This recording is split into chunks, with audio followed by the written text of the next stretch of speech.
দিচ্ছি ডিসকভারি প্রধান শিরোনাম। সাথে আছে আমি নুরুন্নাহার জলি। বিএনপির ভারপ্রাপ্ত চেয়ারম্যান তারেক রহমান সহ ২১ আগস্ট গ্রেনেড হামলা মামলার ১৫ সাজাপ্রাপ্ত আসামি পলাতক রয়েছে।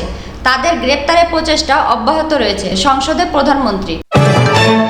কুয়েতে বিদেশি শ্রমিকদের আবাসনের একটি ভবনে আগুন লেগে নিহতের সংখ্যা বেড়ে দাঁড়িয়েছে অন্তত ৪৯ জন এবং নিহতরা সবাই ভারতীয় নাগরিক বলে দ্য গার্ডিয়ানের প্রতিবেদনে বলা হয়েছে।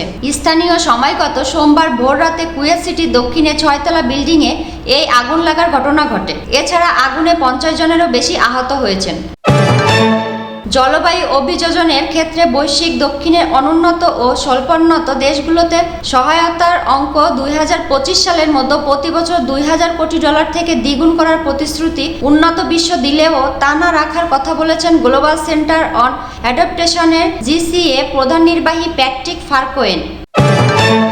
চীন, জাপান ও কোরিয়ার ন্যায় বাংলাদেশকেও মানব সম্পদকে জনশক্তিতে পরিণত করতে হবে। ব্যর্থতায় আগামী ২০ বছরের মধ্যে যে কোনো সময় জনবিস্ফোরণ ঘটতে পারে বলেছেন বাংলাদেশ লেবার পার্টি ও সম্মিলিত জাতীয় জোটের চেয়ারম্যান সেকেন্দার আলী মনি।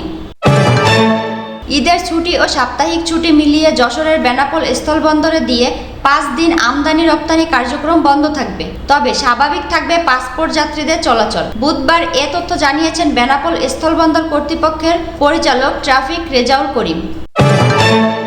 সামুদ্রিক শৈবালের নির্যাস থেকে জৈব সাবান ও ২ ধরনের ক্যান্ডি উদ্ভাবন করেছেন বাংলাদেশ কৃষি বিশ্ববিদ্যালয়।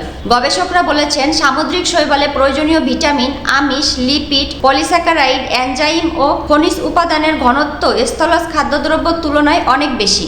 বিভিন্ন অসাধারণ সক্রিয় জৈব যৌগের উপস্থিতির কারণে সামুদ্রিক শৈবাল থেকে খুব সহজে বিভিন্ন ধরনের খাদ্যপণ্য তৈরি করা যেতে পারে।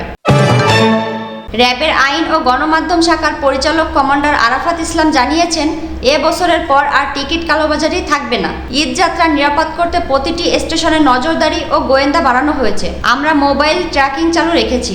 Bus terminal, launch terminal, rail স্টেশনে আমাদের টিম কাজ করছে।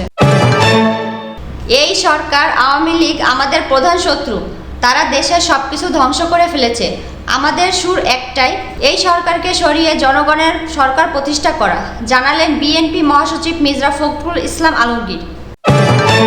পবিত্র ঈদুল আজহার আগে ১৪ জুন থেকে ঈদের আগের দিন অর্থাৎ ১৬ জুন পর্যন্ত নতুন সময়সূচিতে চলবে ব্যাংকের চেক ক্লিয়ারিং হাউস। বুধবার ১২ জুন বাংলাদেশ ব্যাংকের পেমেন্ট সিস্টেম ডিপার্টমেন্ট থেকে এ সংক্রান্ত একটি বিজ্ঞপ্তি জারি করা হয়েছে।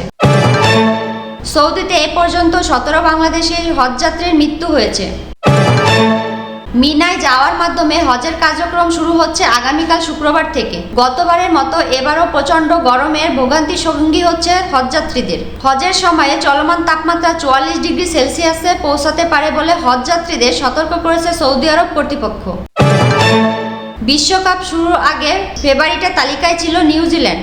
এবারের হাসরেও অনেকেই শেষ চারে রেখেছিল কিউদের, তবে টানা ২ হারে গ্রুপ পর্ব থেকেই প্রায় ছিটকে যাওয়ার দ্বারপ্রান্তে নিউজিল্যান্ড। আফগানদের কাছে হারের পর ওয়েস্ট ইন্ডিজের কাছে ১৩ রানে হেরেছে কেন উইলিয়ামসদের দল। অন্যদিকে টানা ৩ জয়ে সুপার ৮ নিশ্চিত করেছে ক্যারিবিয়ানরা।